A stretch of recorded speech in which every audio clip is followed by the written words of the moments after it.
Former Prime Minister of Pakistan, Imran Khan, currently incarcerated in the maximum security Adiala jail, has said that his party's ultimate goal is the restoration of the constitution and fundamental rights in the country. In a conversation with his lawyers and members of the news media, Mr. Khan said, quote, "Our goal is to restore transparent elections, the constitution, and democracy in Pakistan.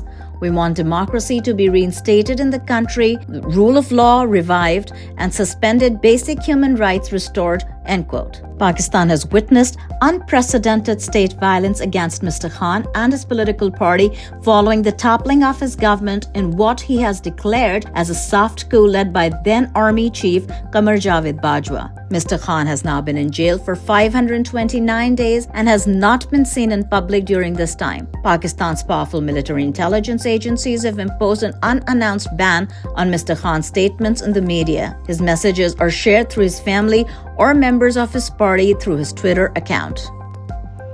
Pakistan Tehreek-e-Insaf, the party led by Imran Khan, will commemorate the anniversary of what it describes as the theft of its mandate as a black day on February 8th. From his jail cell in Rawalpindi, former Prime Minister Imran Khan announced that his party should begin preparations for the event. Mr. Khan criticized former Chief Justice Ceasefire, widely believed to be allied with Pakistan's powerful ruling military establishment, for stripping PTI of its election symbol. He also called for the former Chief Election Commissioner Sikandar Sultan Raja to be tried under Pakistani law for violating the constitution. Quote, "The tenure of Chief Election Commissioner Sikandar Sultan Raja also ends tomorrow. If there is one person who should have Article 6 treason invoked against them in this country, it is Sikandar Sultan Raja, who stole the people's mandate while Justice Qazi Faiz Isa provided protection to this electoral fraud," end quote, said Mr. Khan. Independent election observers, including the UN, said that in the lead up to the 2024 general elections, members of Khan's party were arrested and tortured and their rallies were disrupted. The UN Human Rights Council, in an opinion on Mr. Khan's arrest, also said, quote, "Widespread fraud took place on election day, including stealing dozens of parliamentary seats," end quote. The grave human rights violations in Pakistan by its government, security and intelligence apparatus took center stage in the UK Parliament on Wednesday during a parliamentary briefing. A detailed account of widespread human rights violations in Pakistan was presented by Pakistan Tehreek-e-Insaf leader Saeed Zulfi Bukhari, victims of the Pakistani state's transnational repression, and other members of the diaspora. The session focused on the unlawful detention of former Prime Minister Imran Khan, military trials of civilians, custodial torture of political activists, and the violent suppression of dissent.